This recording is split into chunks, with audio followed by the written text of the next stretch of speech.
Okay, selamat pagi. Selamat pagi, salam sejahtera.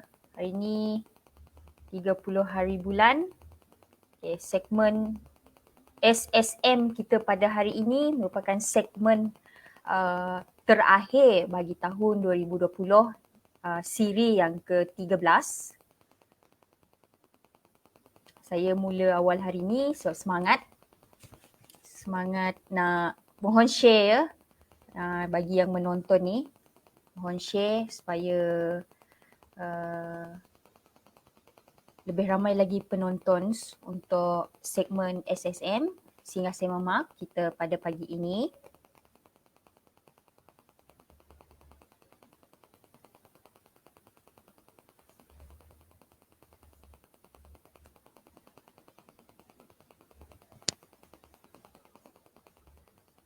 Bagi yang baru menonton, boleh komen dekat ruangan komen di bawah kalau suara saya jelas.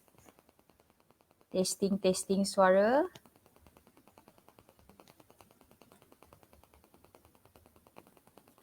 Mohon share kepada penonton-penonton pagi ni untuk segmen Singgah Sema Mak kita, supaya rakan-rakan FB, tuan-tuan dan puan-puan sama-sama menonton kita punya live stream pada pagi ini bersama panel kita,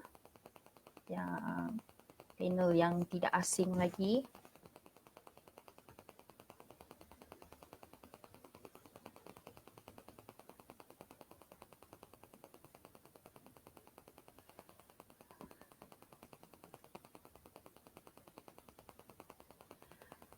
Thank you Puan Nita Nurul, Puan Amira, terima kasih dengan share.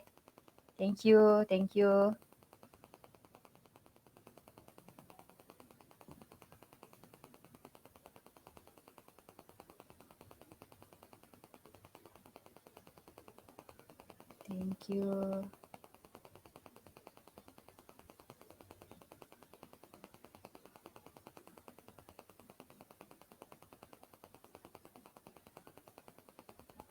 Okay, bagi yang baru menonton pada hari ini, your first time watching segmen Singgah Sema Mak pada hari ini, welcome.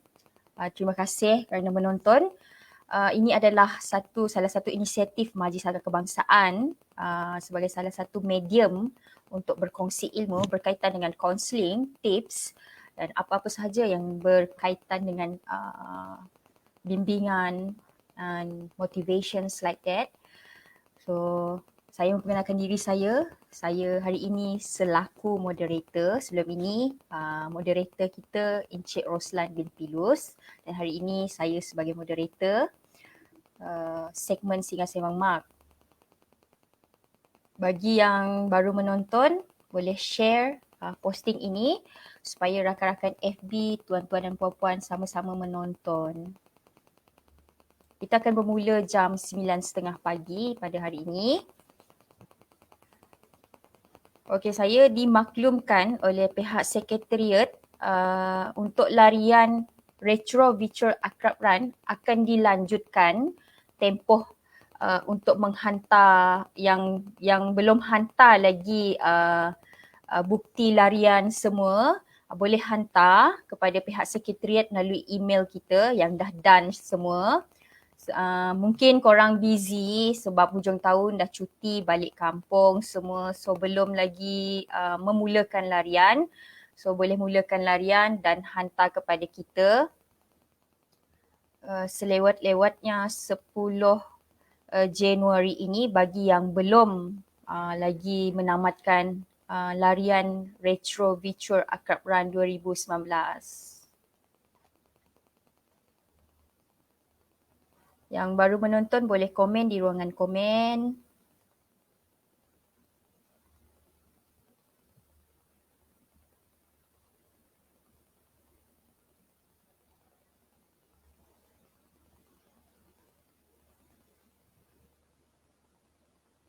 Boleh share posting ini. Hai Encik Eugene Teh, good morning to you. Thank you watching with us.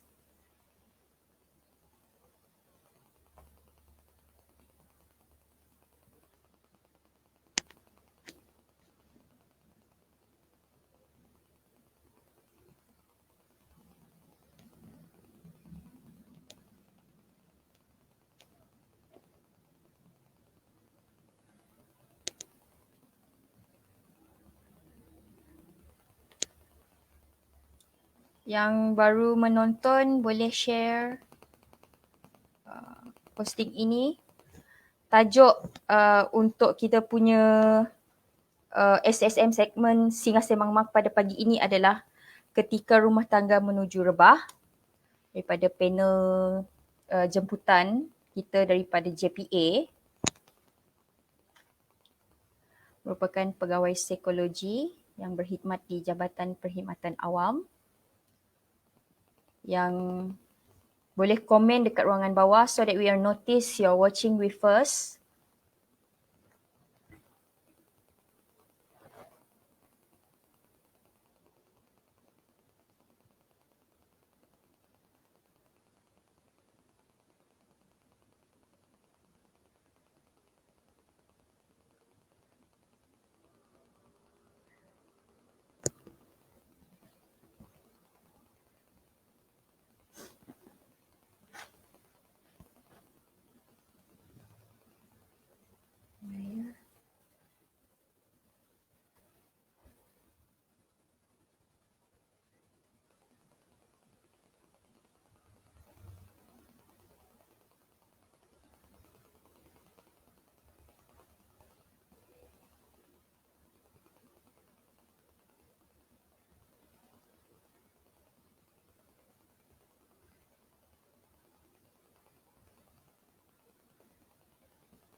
Minta kasih.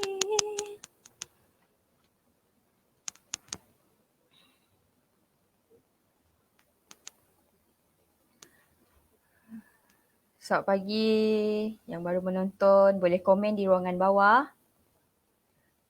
Yang hari ni yang tak sempat nak tengok segmen SSM, tak apa, this is a recorded live streaming. So, tuan-tuan dan perempuan boleh tonton bila-bila masa berkelapangan dan masuk di Facebook, official Facebook Majlis Akad Kebangsaan. Mungkin dah ramai yang dah balik kampung due to tomorrow is New Year Eve. Yang akan balik ke kampung, hati-hati di perjalanan balik ke kampung, dan yang tak dapat balik kampung tu jangan sedih. Boleh celebrate di mana tempat anda berada, dan jangan lupa amalkan yang telah disarankan oleh kerajaan, penjarakan sosial dan elakkan tempat-tempat yang crowded semua. Jangan lupa pakai pelitup muka di mana saja anda pergi jika anda berada di luar rumah.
Okay, tinggal 2 minit lagi. Okay.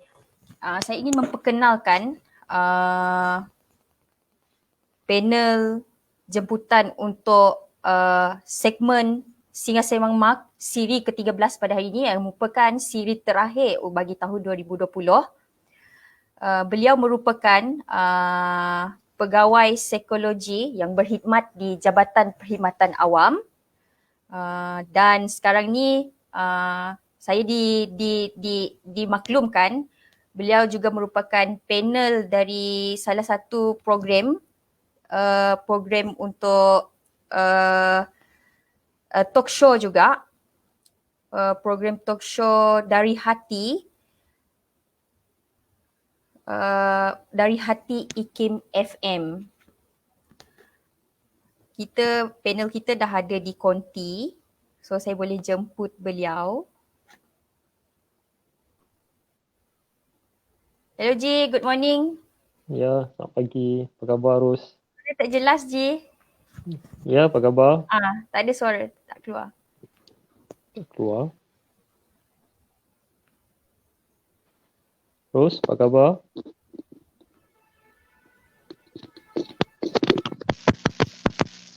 Hello. Ros, okey.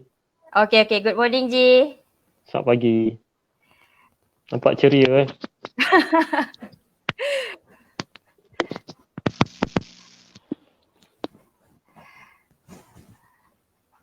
Okay, Encik Azwan. Hi Encik Azwan.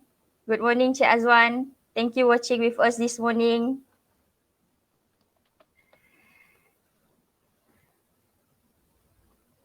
So Haji, how's your day today? Okey. Everything's in order. Semua okey. Hari ni memang akan bekerja sehingga esok macam mana ke, bercuti ke macam mana? Nampak gaya je macam tu lah. Sampai bekerja esok. Ya? Sampai esok. So you're not Yeah. planning going back to kampung celebrating New Year with your family at kampung or what? Supposed to be after New Year. After New Year, means you said that Yeah. New Year akan balik ke kampung. Yeah. Kalau tak ada apa-apa lah. Kalau tak ada apa-apa. Yeah. So safe drive back to your kampung semua. So Terima thank kasih, you. Ros. Encik Azwan said Tuan Haji handsome. Dia saya belanja makan. Good morning Cik Petra. Good morning from Cik Petra. Cik Petra. Thank you Cik for watching Azwan with us today. Thank you yang dah share untuk pada pagi ini. So saya ingin memperkenalkan panel kita pada hari ini, Tuan Haji Ikram yang merupakan pegawai psikologi yang berkhidmat di Jabatan Perkhidmatan Awam.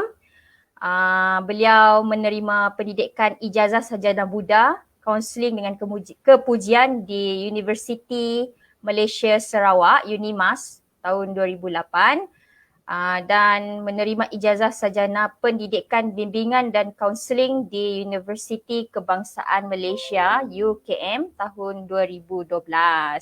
Haji memang yang sekarang ni tengah jadi panel slot dekat IKIM FM Yeah, sedang berlangsung betul. ke sekarang?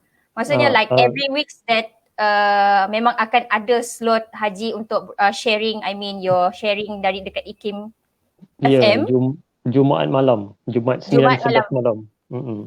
Every Friday. Every Friday. Kepada penonton Singa Semang Mak, boleh tonton, boleh masuk di Facebook Tuan Haji. Where the penonton boleh tonton IKIM FM ni, to hear your live stream, masuk dekat FB Tuan Haji ke? Boleh promote juga. Facebook saya Ikram Hussein, IKHRAM, macam nama saya tu. Kemudian Jumaat malam tu live dekat Radio IKIM. Dia ada live FB lah kat situ. Tuan-tuan mungkin boleh like page IKIM yang banyak manfaat, insyaAllah. Thank you Ji. So tanpa melengahkan lagi, so saya serahkan slot pada pagi ini yang bertajuk Ketika Rumah Mula Menuju Rebah. So Haji, I give it to you.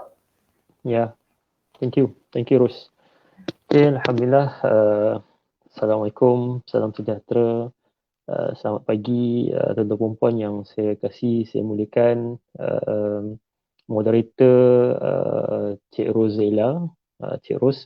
Untuk orang Sarawak, kita uh, santai je lah kan. Pagi-pagi tok sekbo terlalu gago gila. Kelakar Sarawak pula. Kita tenang-tenang je pagi ni. Kita santai dalam melihat isu. Kemudian barangkali ada perkara-perkara yang boleh kita fokus dalam nak masuk ke tahun baru nanti. Cuma izinkan saya untuk bawa kepada isu berkaitan dengan rumah tangga ni. Saya yakin tuan-tuan puan acap kali kerap telah melihat dan menilai pelbagai situasi yang telah berlaku dalam proses transisi kita nak masuk ke tahun baru ni. Diam tak diam tuan-tuan, kita dah berada pada insyaAllah dalam satu hari lagi untuk masuk ke tahun 2021. Jadi kenapa tidak untuk kita ambil kesempatan juga untuk melihat dan menilai dalam tempoh nak masuk tahun baru ni apa persediaan yang boleh kita lakukan khusus dalam isu berkaitan dengan rumah tangga.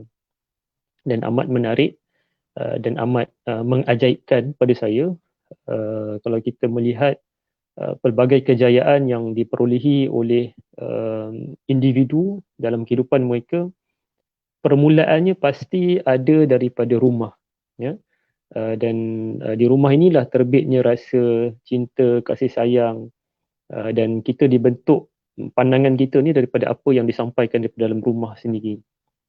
Bahkan tuan-tuan perempuan, rumah ni satu medan yang sangat penting, ya. Di situnya tertanam ilmu, adanya pembentukan ideologi, kan, percambahan idea.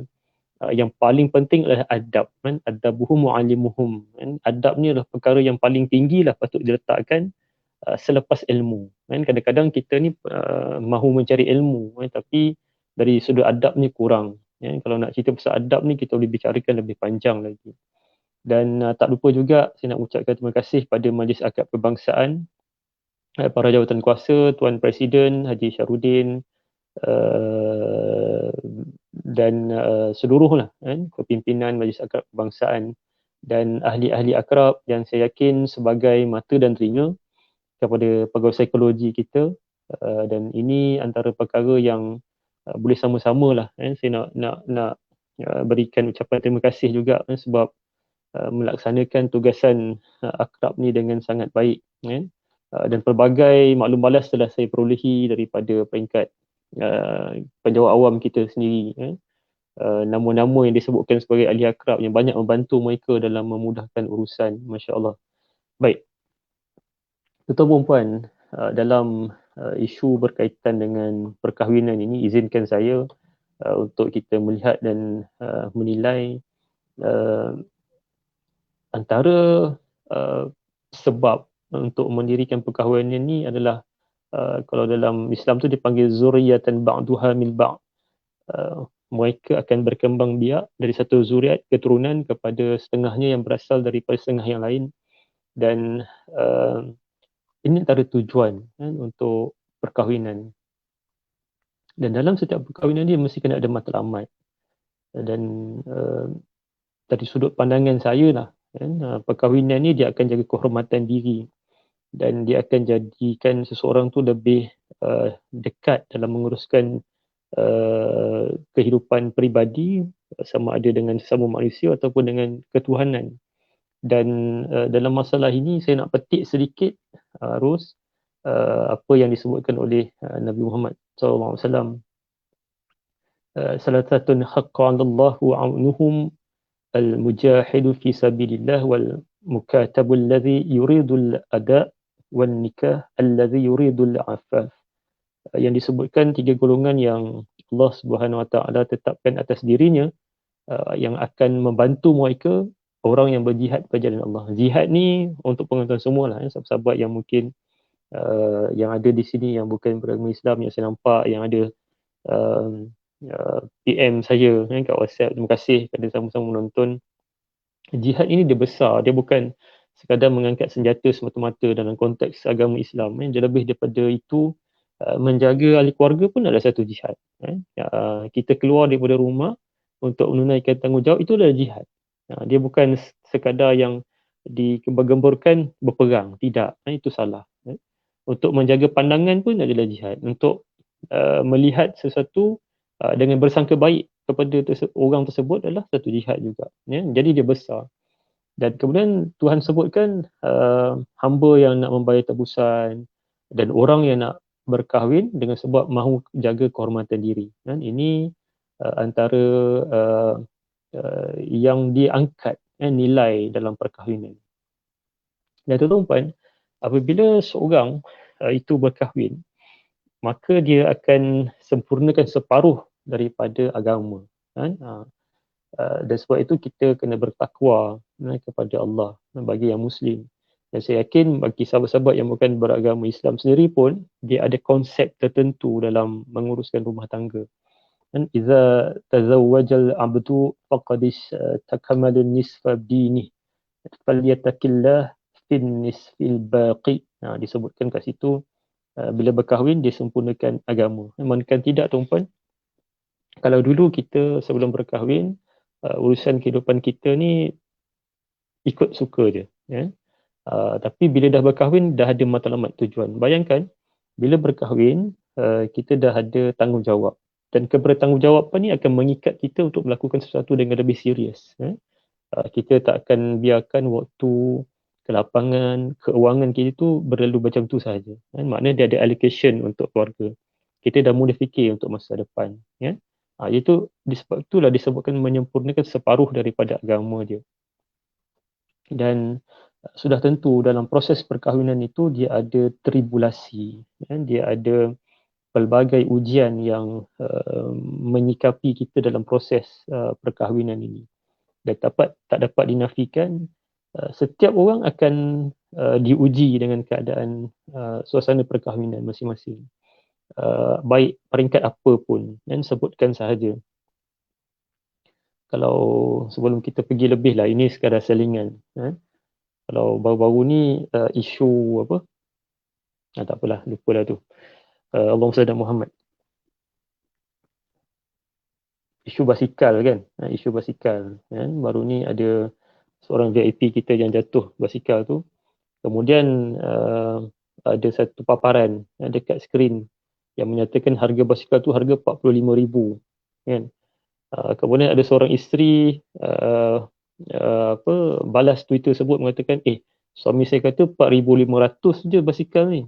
Sedangkan basikal yang sama, bentuk yang sama, harga dia 45,000. Dah sudah. Jadi isu kat situ.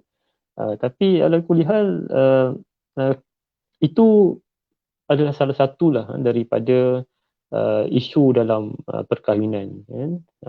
Kadang-kadang kita tak berterus terang, kan.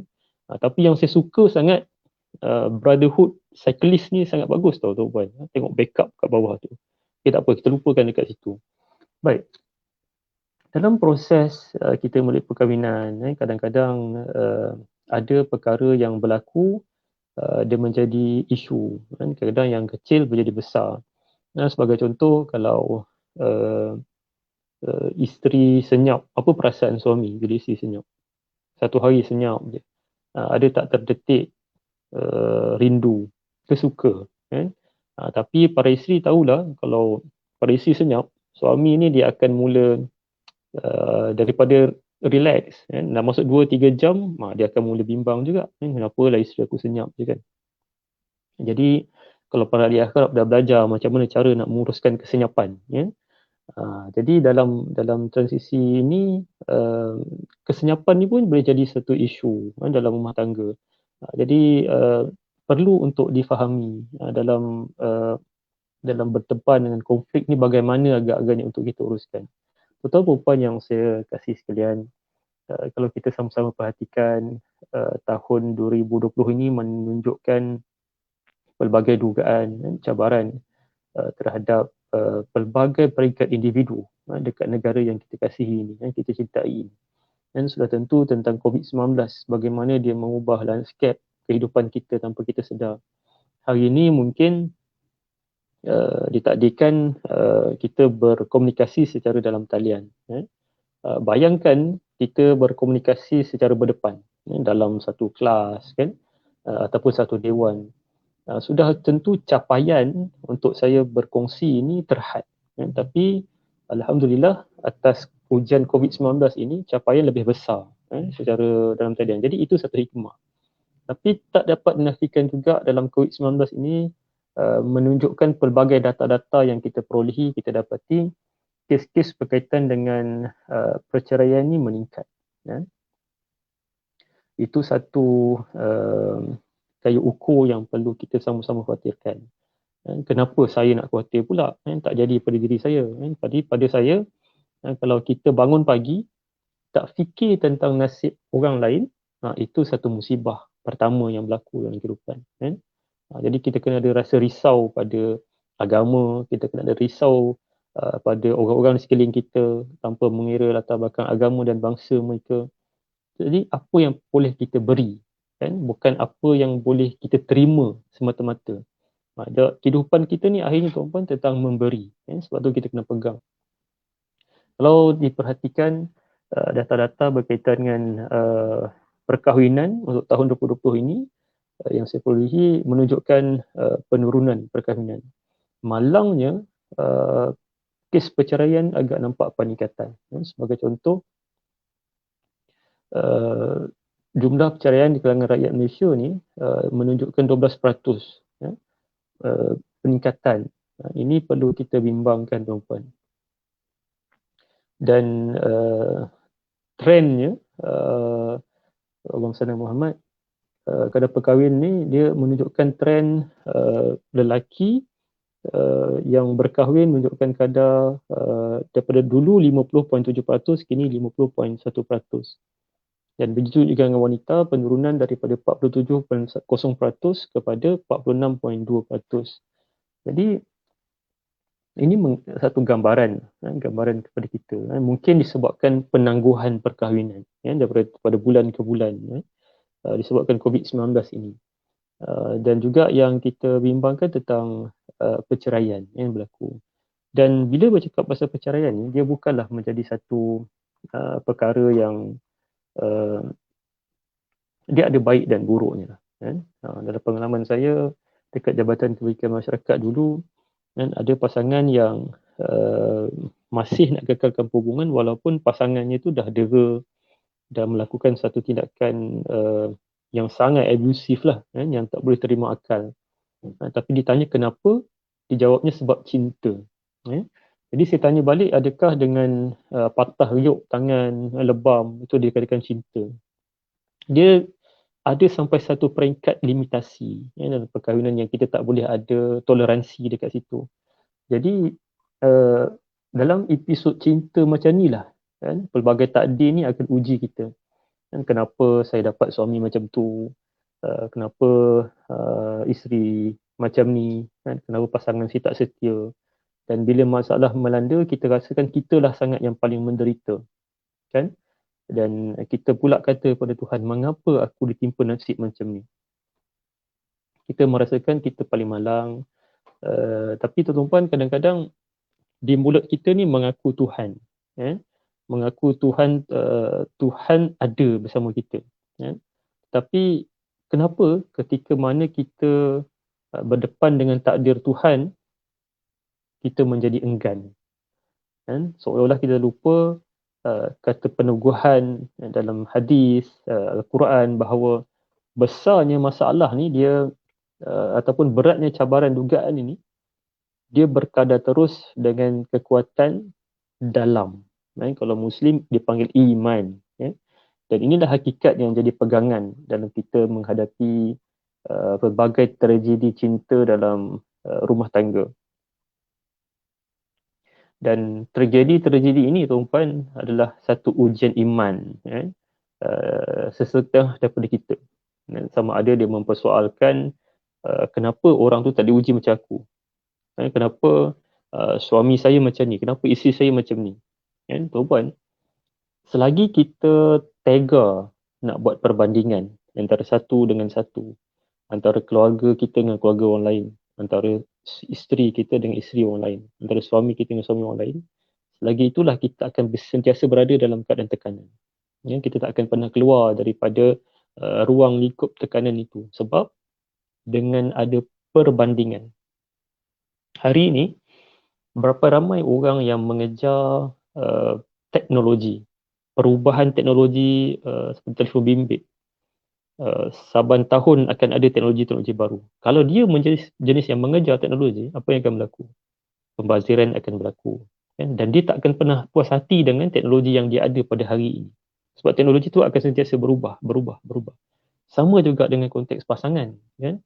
Pasangan kita tu bila yang kita nikah pada usia 19 tahun, 22 tahun, dia tak sama macam tu. Kan? Bentuk badan dia, diri dia, wajah dia, rambut dia takkan sama. Tapi selama mana kita bercinta dahulu, kita tak pernah fikir pun bahawa perubahan itu pasti berlaku. Ya? Sebab hari-hari kita mungkin dekat luar, kita melihat orang yang lebih handsome daripada suami. Kita melihat orang yang lebih cantik daripada isteri. Maka perbandingan itu akan kita buat tanpa kita sedar. Kan? Jadi,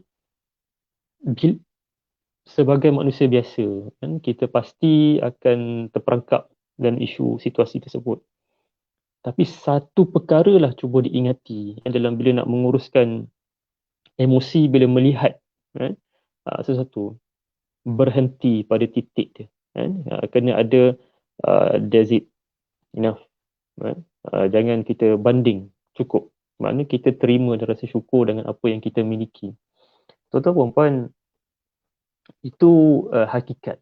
Kan? Tanpa kita dapat nak mengelak. Tapi cuma kita boleh beringat dan ingat kenapa kita terlupa itu adalah satu fitrah, kan? Satu perkara yang biasa. Kan? Tapi sebab itulah kita perlu hadir dalam kursus-kursus, dalam kuliah-kuliah yang mengingatkan diri kita. Sebab tu dia panggil sebagai tazkirah, kan? Peringatan. Kan? Dalam menyebabkan hati kita ni yang biasa sentiasa lupa. Kan? Kita memang orang yang lupa. Jadi ingatan ini dia akan menghidupkan hati kita. Dan kalau kita lihat dalam sejarah lah, kan? Dalam sejarah ni, sebab tu saya nak ajak semua untuk mencintai sejarah. Jangan nafikan fakta sejarah. Sebab dia adalah ibrah, pengajaran. Dia mungkin waktu yang berbeza tapi jalan cerita tu hampir sama. Tinggal mata hati kita nak melihat dan menilai. Sebab tu sejarah ni penting. Sebab tu dalam Quran, sejarah-sejarah ni yang disebutkan dalam Quran ni, dia sentiasa akan ada panduan untuk kita jadikan perbezaan dan juga kayu sempadan dalam menguruskan keadaan yang kita hadapi masa depan. Tuan-tuan, kita tengok sejarah. Ada isteri baik diuji dengan suami yang jahat. Kan? Siapa contoh? Siti Asyah, kan? Isteri kepada Firaun, laknatullah. Dan apa agaknya hikmah di sebaik pujukan Allah. Kan? Tapi kalau kita lihat, Allah sebutkan bergembiralah dengan pahala di sebalik ujian tersebut. Ini Siti Asyah ni. Suami kepada seorang pemimpin Mesir, masa itu Mesir bukan Mesir macam sekarang, dia banyak kuasai negara-negara yang di persekitaran. Dan janji Tuhan tenang dengan janji-janji syurga. Dan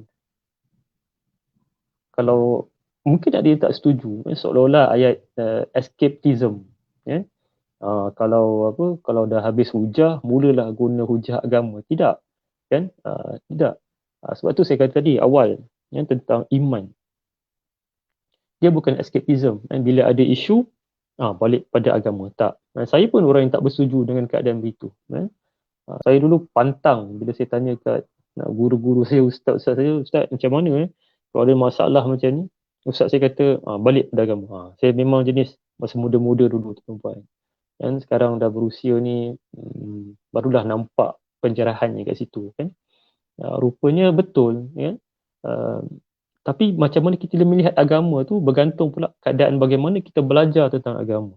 Itu penting untuk kita faham. Sebab tu sebagai seorang Muslim, saya nak mohon sangat-sangat jangan abaikan pengajian, pelajaran akidah, fiqh dan juga tasawuf.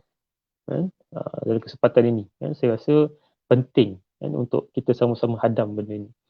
Dan agaknya bagaimana pula jika uh, cinta kita ni sebagai suami atau isteri ni dipersiakan, kan, seolah-olah pasangan kita ni jadi orang lain, kan, macam kita tak kenal.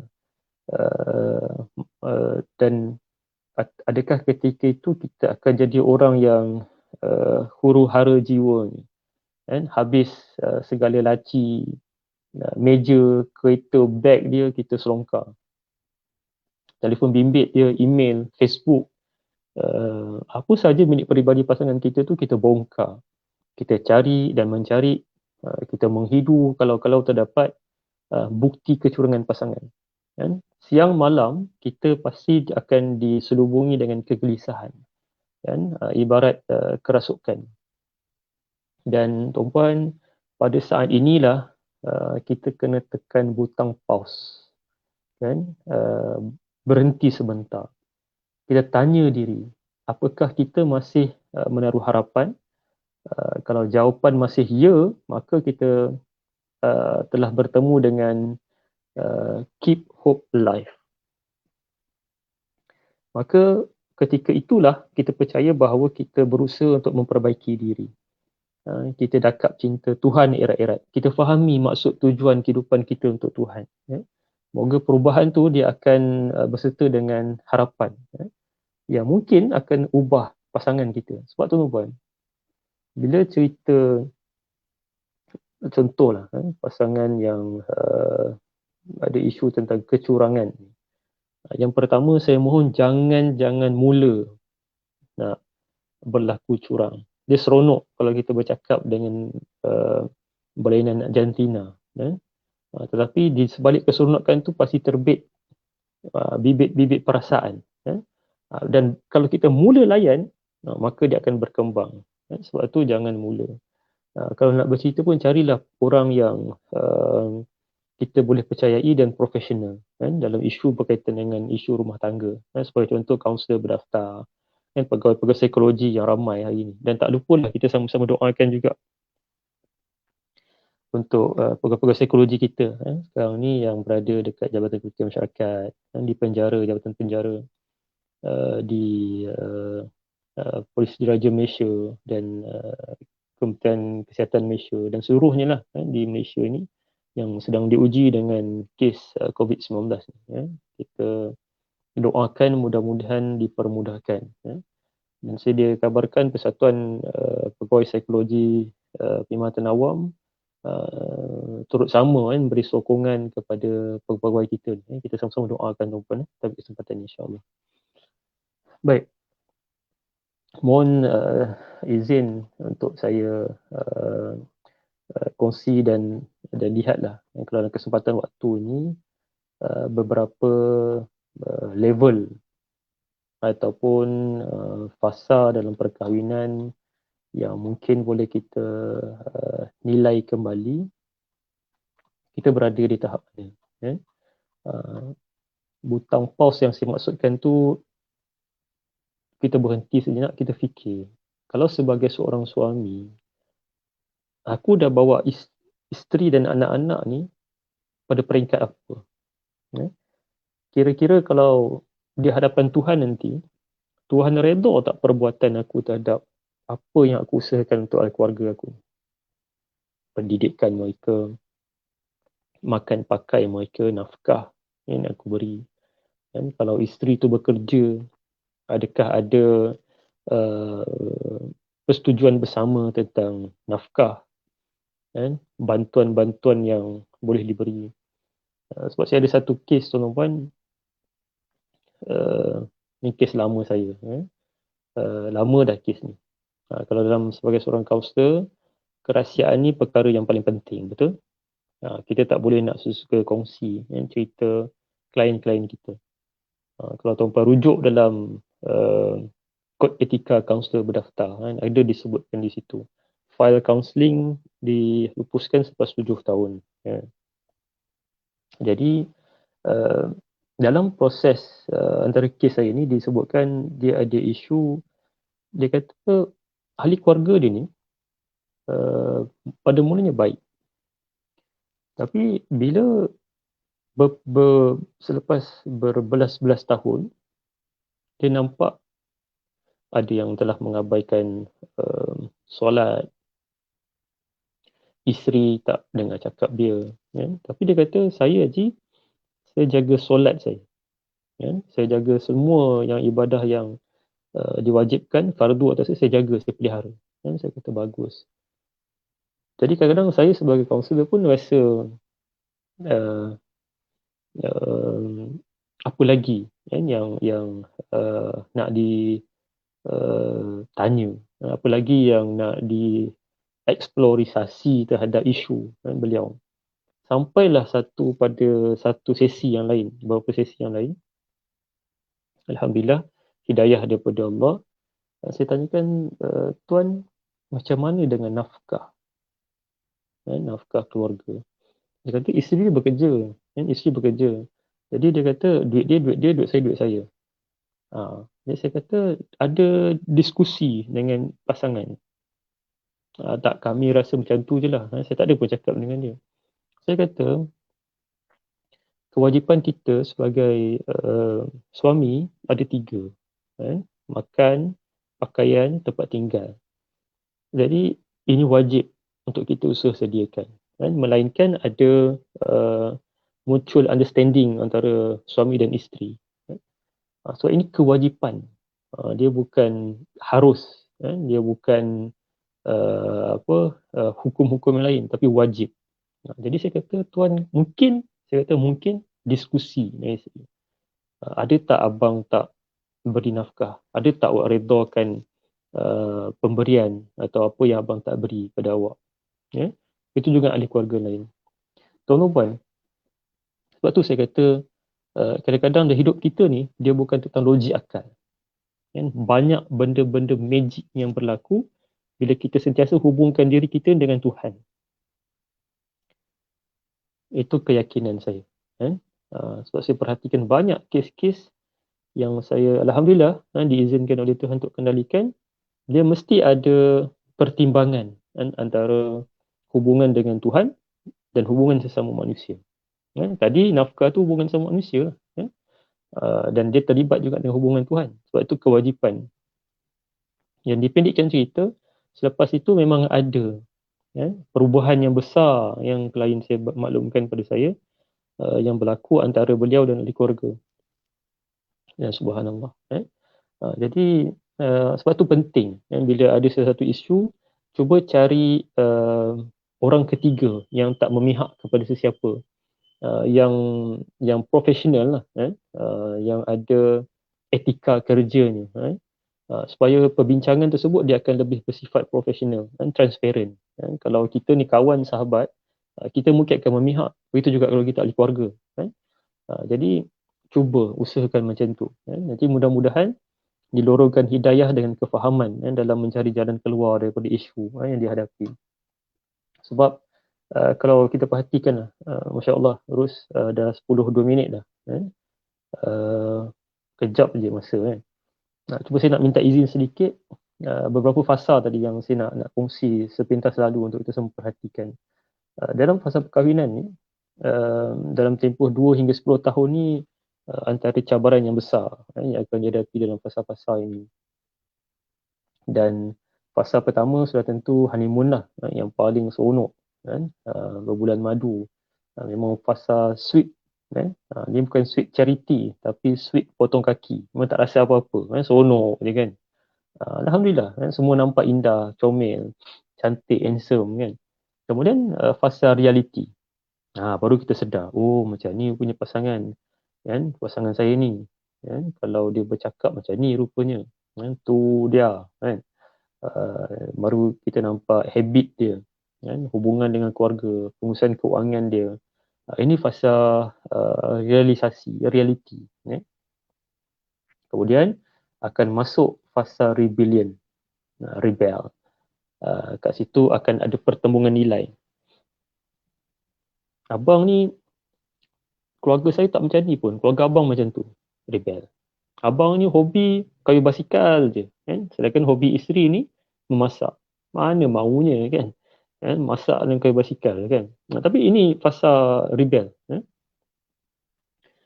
keseronokan. Suami kalau dia terikat dengan keseronokan masa bujang, contoh keluar dengan kawan kan, berjam-jam, mulalah ada ketidakpuasan hati pada isteri. Sama juga dengan isteri kalau sibuk dengan persatuan kan, persatuan mesyuarat tingkap kan. Sebab sekarang ni bawang dah mahal, tak guna bawang dah, kita guna mesyuarat tingkap. Kemudian kalau boleh, dia akan timbulkan pertengkaran, dia boleh timbulkan persisihan. Kat sinilah fasa dia. Dan antara kaedah waktu ini adalah bercakap. Tuan-tuan ambil satu formula ni kan, kalau ada isu antara pasangan, ada konflik, salah faham, ambil masa 3 jam untuk bertenang. 3 jam untuk bertenang. Maknanya lepas konflik, asingkan diri kejap, tapi 3 jam saja, maksimum. Habis 3 jam, mulakan perbualan. Dan kat sini formula kedua mainkan peranan. Siapa yang mulakan maaf dahulu, maka dia menang. Walaupun dia orang yang salah. Maksud saya, ini formula lah kan, formula yang alhamdulillah saya dapat daripada guru-guru saya, ustaz-ustaz. Ustaz-ustaz ni sama, dia uji juga dalam rumah tangga. Jadi jangan panjangkan, mulakan. Jadi tadi 3 jam, kemudian siapa yang mulakan dulu minta maaf, maka dia menang. Akhirnya, sebab apa dua ni? Dua-dua akan merendam ego masing-masing untuk memulakan. Sebab hidup kita tuan-tuan adalah tentang memberi, saya katakan tadi. Bukan nak terima. Seorang pandang dinding, seorang pandang dinding, sampai ke sudah. Tak ada siapa yang nak memula. Jadi jadikan orang yang memulakan. Dan kenapa tidak tuan-tuan? Selepas kita rasa terguris hati, kan, kita dah rasa sakit hati, mulakan dulu dengan solat 2 rakaat. Ambil wuduk, solat. Ya betul, kita masa nak solat tu memang rasalah hati berdebar semua kan, rasa geram lagi. Tak apa, sebab kita ada Tuhan untuk kita mengadu kan, yang pertama. Dan kadang-kadang fasa rebel ni adalah fasa yang sukar untuk kita elak. Sebab dia adalah fasa yang akan mematangkan kita dalam perkahwinan. Sebab dia akan ada keterbukaan selepas itu. Sebab itulah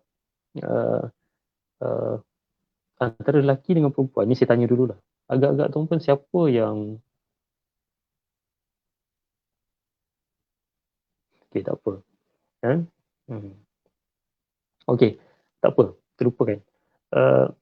Ini dia panggil sebagai the art of good fight. The art of good fight. Maknanya dia antara pasangan, kita akan melalui proses satu seni dalam berbalah. Jadi kita akan temui penyesuaian. Kadang-kadang kalau sebagai lelaki pedih kan kalau dengar isteri bercakap ni, dia macam ibarat kalau lelaki pejam mata, suami pejam mata, dengar isteri bercakap ni, saya nak kata bebel, tapi bukan bebel lah, berceramah. Dia dengar isteri berceramah, dia macam ibarat satu-satu, macam machine gun, kan? Satu-satu. Ni Datuk Fauzan, biasalah ni, kan? Beliau wataniah kan, dia biasa dengan tentera ni. Dia macam machine gun, kalau kita pejam mata, pop, kena. Dia punya paras darah kita naik. Tapi kalau kita tak tap kat situ, tak ada cutting off kat situ, dia mungkin akan jadi besar. Tapi perasan tak, isteri kita lepas dia keluarkan semua, nampak dia lega. Itulah itu kelebihan wanita yang Tuhan bagi. Kita kena accept, kena terima. Sebab itu antara cara mereka meluahkan emosi, menurunkan, melegakan perasaan mereka. Dan satu kelebihan kita lelaki, bukanlah nak mewakili lelaki, tidak, tapi nak memberikan kata-kata semangat kepada lelaki yang diuji. Kelebihan kita, kalau tuan-tuan perhatikan, lelaki dia mudah untuk mendengar ya. Tapi tengoklah perbezaan masing-masing. Tapi kebanyakan saya perhatikan mudah untuk mendengar, ya, dan dia boleh proses. Tapi kalau tak di apa, skill tu, kemahiran tu tak diasah, tu kadang-kadang tak sempat nak habis dengar dah benda-benda lain yang berlaku. Ya. Jadi wanita dah tahu sikap dia macam ni, lelaki pun dah tahu sikap dia macam ni, maka cubalah cari jalan tengah. Kan? Tak apalah nak cakap-cakap lah. Kan? Tapi akhirnya 3 jam tadi dan juga siapa yang mohon maaf dahulu. So masing-masing akan berlumba untuk rendamkan ego. Dan kita akan masuk juga pada fasa dalam perkahwinan ni, fasa kerjasama, kan, antara pasangan. Dalam masa hubungan kita ni di pelbagai warna dan ragam lah, kan, akan kelihatan. Dan pada fasa ni sepatutnya dan seharusnya pasangan antara kedua-dua, lelaki ataupun wanita, dah bijak bertoleransi, dah bijak uruskan keuangan, dah ada kebajikan yang dijaga, kerjaya dah stabil, dan pastinya kena jujur lah, kan, telus, ikhlas, dan saling memberi dan menguatkan antara satu sama lain. Yang saya sebutkan jujur tadi perkara yang utama, penting tuan-puan. Dan dengan pasangan kita jujur lah, kan. Tadi isu beli apa, basikal tadi kan, jujurlah dengan pasangan. Kadang-kadang tak salah pun, kan, kita sebagai lelaki nak minta pandangan isteri, yang abang nak beli basikal 45k ni, macam mana pandangan yang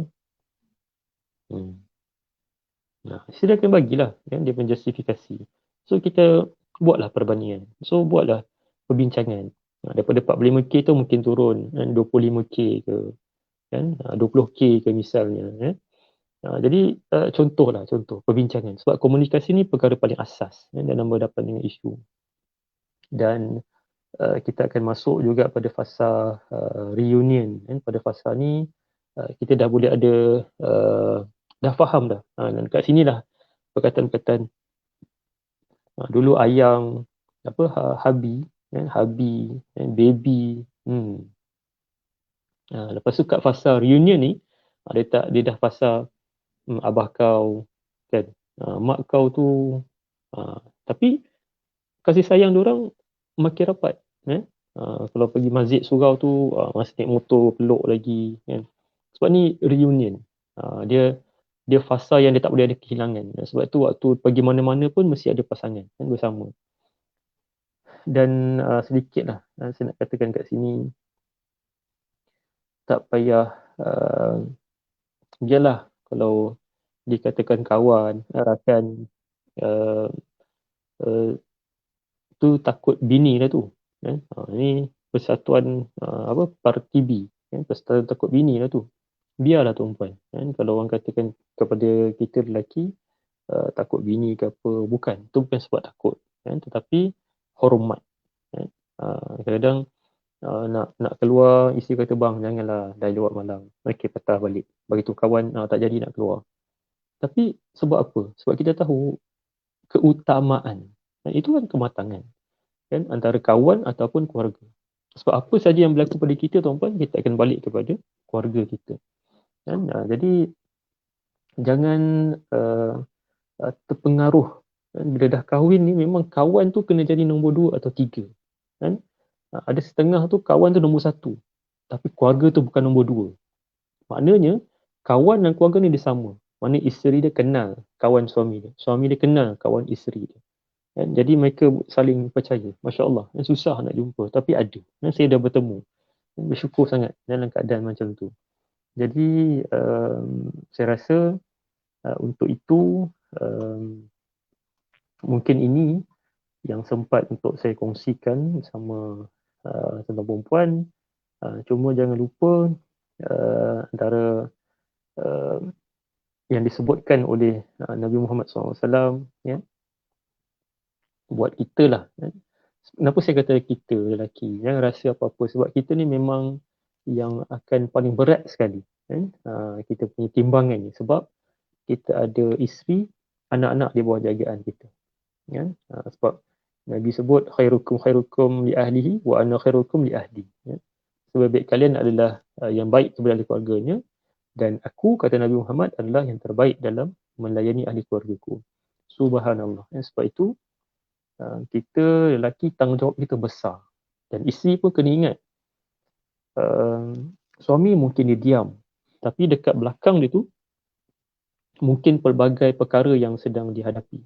Mungkin kat belakang tu ada tikaman pedang, parang, pisau, garpu. Maknanya tekanan-tekanan yang dia ada kat belakang badan. Cuma sebabkan dia tak boleh nak meluah. Sebab ialah lelaki punya kebiasaannya dia akan jenis memendam. Dia akan diam. Sebab tu tuan-puan tengok kes-kes berkaitan dengan kemurungan di kalangan wanita tinggi 40.6%. 4.6%. Tetapi lelaki rendah. Tapi kadar bunuh diri, lelaki lebih tinggi daripada wanita. Jadi mungkin ada kesempatan waktu yang lain yang mungkin boleh kita kongsikan sama-sama. Mungkin saya boleh kembalikan pada Ros. Okey, tuan, hello. Testing, ada suara saya ada jelas dengar Jelas. Okey, ada 3 soalan Ustaz daripada Tuan Haji Syahrudin, Presiden Majlis Hak Kebangsaan. Dia cakap sepanjang tahun 2020 semasa PKPP ini kita berkesempatan muhasabah diri kita dan keluarga. Apakah cara terbaik untuk menegur anak dan isteri ataupun suami kita yang telah dewasa? Okey, bismillahirrahmanirrahim. Alhamdulillah, Allahumma salli ala Muhammad. Terima kasih Tuan Haji Syahrudin, Presiden MAK. Dah lama kita tak mengetih sama-sama Tuan Haji, PKP ni.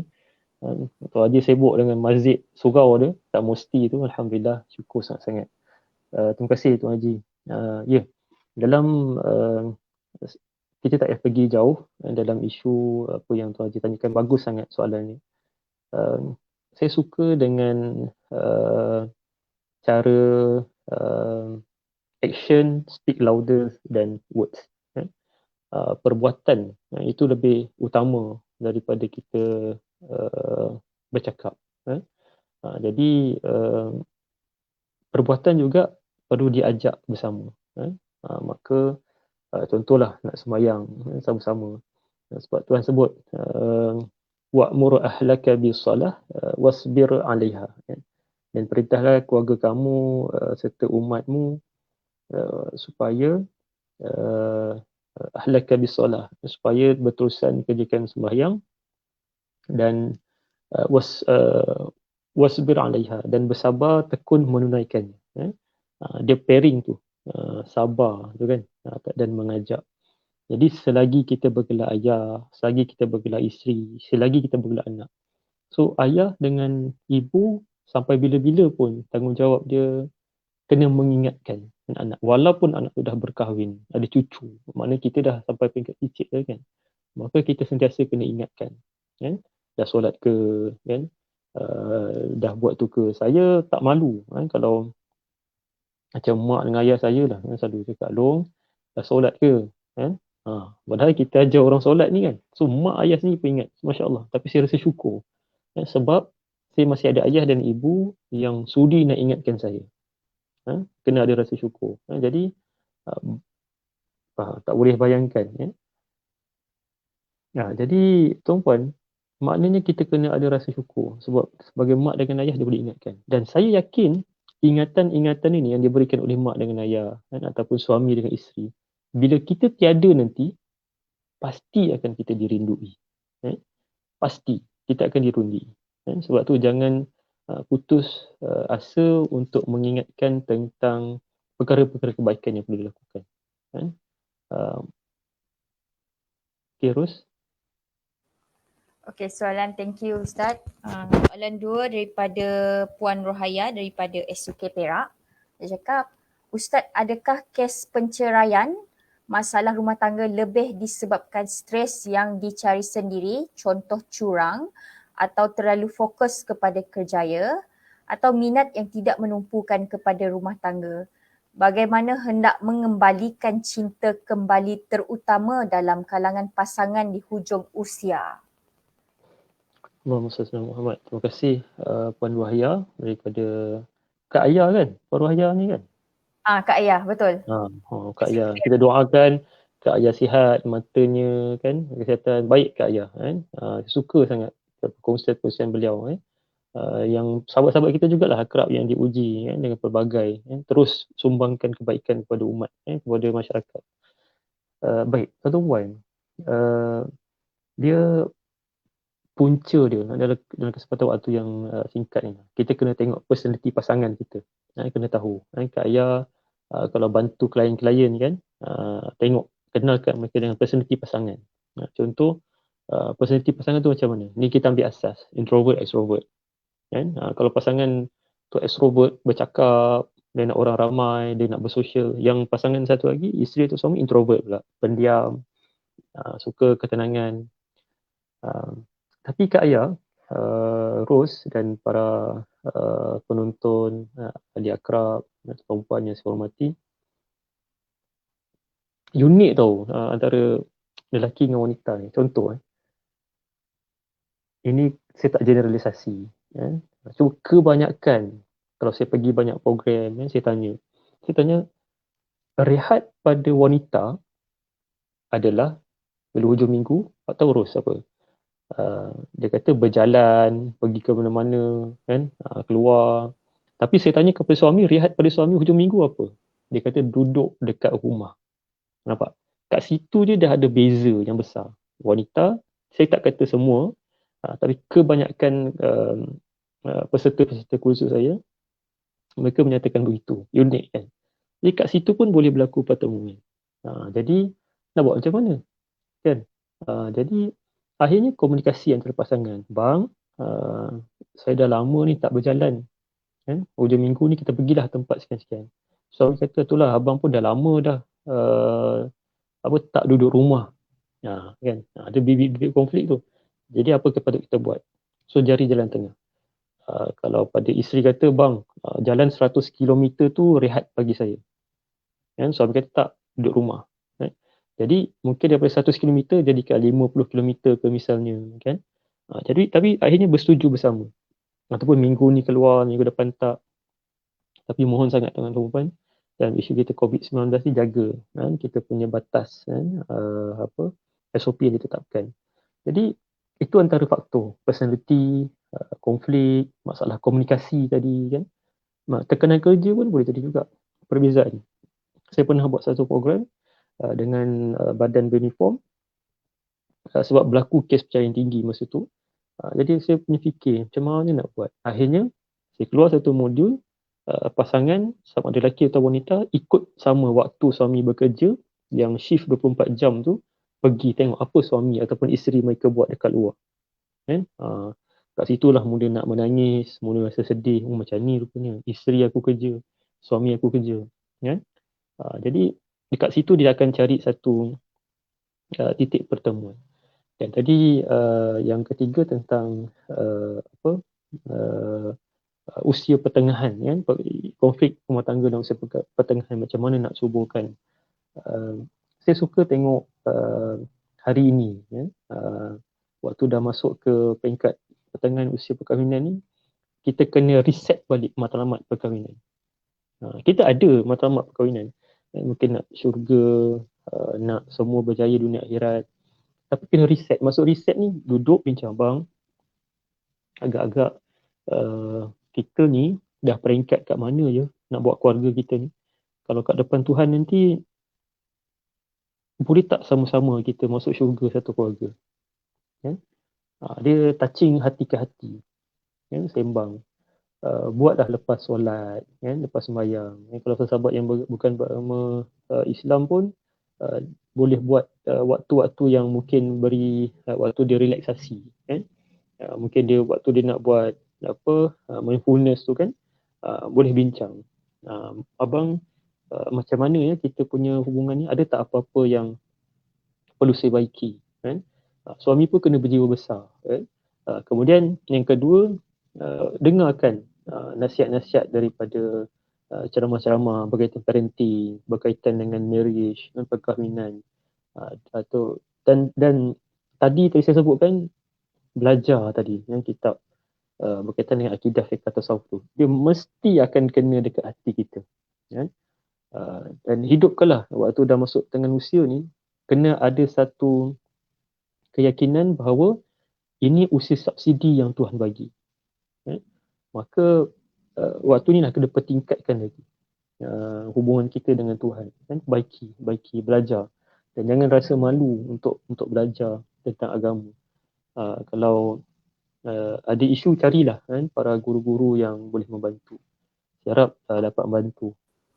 Terus Thank you Ustaz untuk soalan daripada Puan Rohaya tadi. Yang ini soalan ketiga daripada Puan Iman Nur Shazra. Tuan Haji Ikram, perlu ke isteri bersikap reda dan terima sahaja dengan apa sahaja tindakan suami dalam hubungan rumah tangga?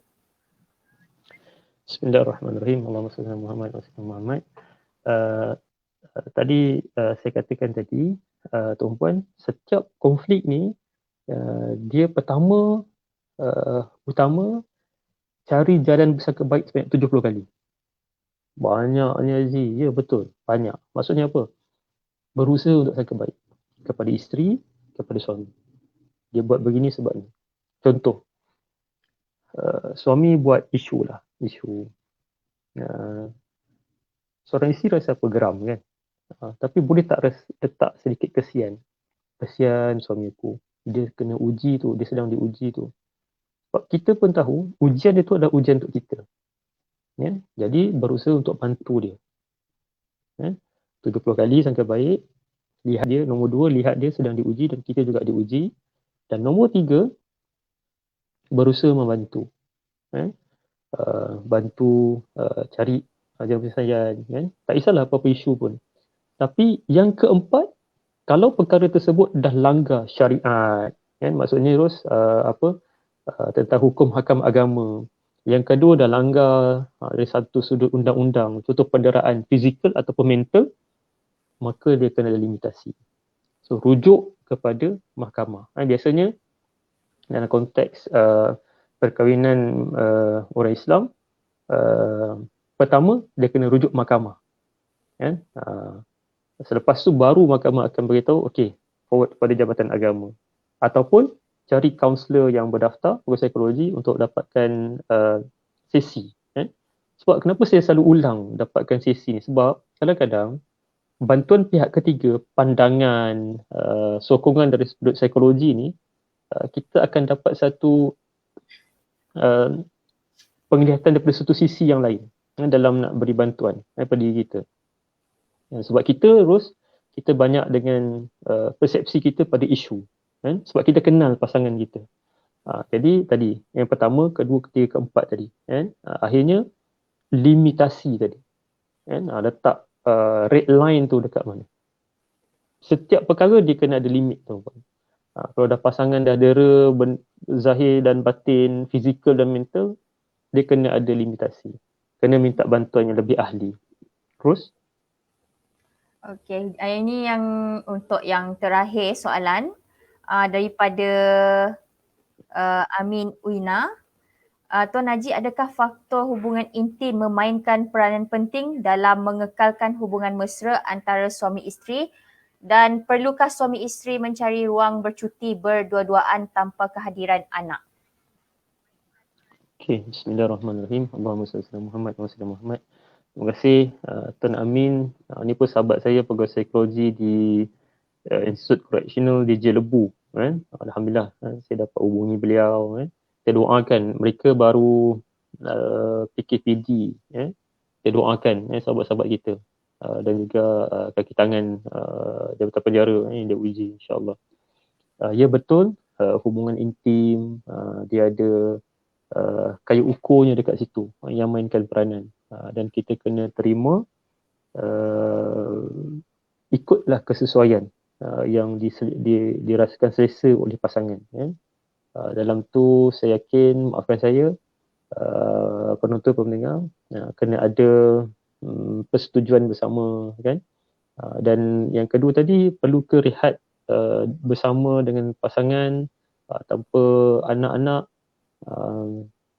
boleh, tapi janganlah sampai sebulan kan. Anak-anak 2-3 orang tak ada mak ayah, jadi isu pula kan. Tapi maksud saya, ambillah masa, bagus tu kan, maknanya waktu bersunyi-sunyi kan, antara suami dan isteri. Tapi saya nak mohon sangat, dalam waktu bersunyi-sunyi dengan suami isteri tu, sertakan waktu dengan Tuhan. Contoh yang mungkin kita boleh hidupkan balik, kalau Nabi Muhammad dulu, macam mana baginda buat, dia bangun nak malam, dia kejutkan isteri baginda dengan percikkan air, kan? Kejut sama-sama, solat sama-sama, kan? Jadi cubalah kita contohi, kan? Apa yang boleh kita contohi, sebab dekat waktu tu lah nanti kita punya hati tu akan lebih tenang, kan? Kita akan tahu bahawa pasangan kita ni adalah pasangan yang kita sentiasa perlukan dia, kan? Kita bukan perlukan ketika kita perlu, tapi setiap waktu. Jadi ambillah waktu untuk mengenali hati budi pasangan kita. Kadang-kadang raikan dia, kan? Buatlah kejutan-kejutan, kan? Kejutan ni memori yang boleh kita bentuk, yang pasangan akan ingat. Allah Alam. Terus. Okay, thank you Ustaz dengan sharing tadi. So what can I conclude untuk tajuk kita pada hari ini, iaitu ketika rumah tangga menuju rebah. I want to conclude in 4 things dalam hidup berumah tangga ni. Saya belum kahwin tapi saya suka dengan tajuk hari ini, persediaan untuk saya in future. So the first thing is we have to accept our partner. Is like what Ustaz said just now. Dia sebelum kahwin dia lain, selepas kahwin baru kita tahu dia macam mana. So accept perubahan yang dia daripada cantik, and then dia akan berubah daripada berkedut ke macam mana ke, daripada kurus ke berisi ke macam mana, and we will see the difference, the changes, what's yang akan berlaku dekat pasangan kita. Accept that thing. We have to put in our mind, set memang akan ada perubahan in that thing. So the second thing is forgive. Forgive. So forgive our partner. Memang orang cakap yang we are human and we are tend to do mistake, and forgive. The first thing is what saya suka tadi yang Ustaz cakap tadi, kena ada ada inisiatif untuk meminta maaf even that you are not wrong.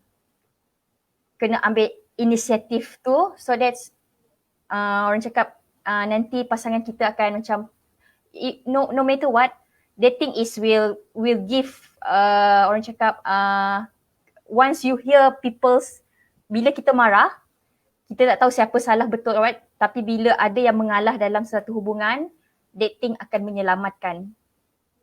So the third thing is listen, trying to listen to your partner.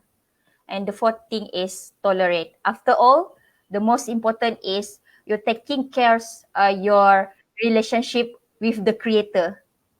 Once you have a good relationship with your creator, he will take care of all. That's what I'm standing, what Ustaz share with us today. So bila dah jaga hubungan dengan Tuhan, so dia akan jaga semua apa yang dekat kita ni, and take care also hubungan dengan orang sekeliling kita. That's what I get for today, Ustaz. So Datuk Fauzan ada tanya juga, Ustaz macam mana nak pujuk bila isteri merajuk? Itu soalan daripada Datuk Fauzan. PM. Okay, thank you yang kepada yang menonton hari ini. So Ustaz ada apa-apa lagi untuk penggulungan untuk topik untuk hari ini? Saya serahkan kepada Ustaz. Alhamdulillah, terima kasih Ros, Datuk yang sudi sama-sama, Presiden MAK, seluruh ahli jawatan kuasa MAK, dan kita sama-sama lah doakan tahun yang akan datang ni supaya tahun yang lebih baik daripada tahun-tahun yang kita dah lalui.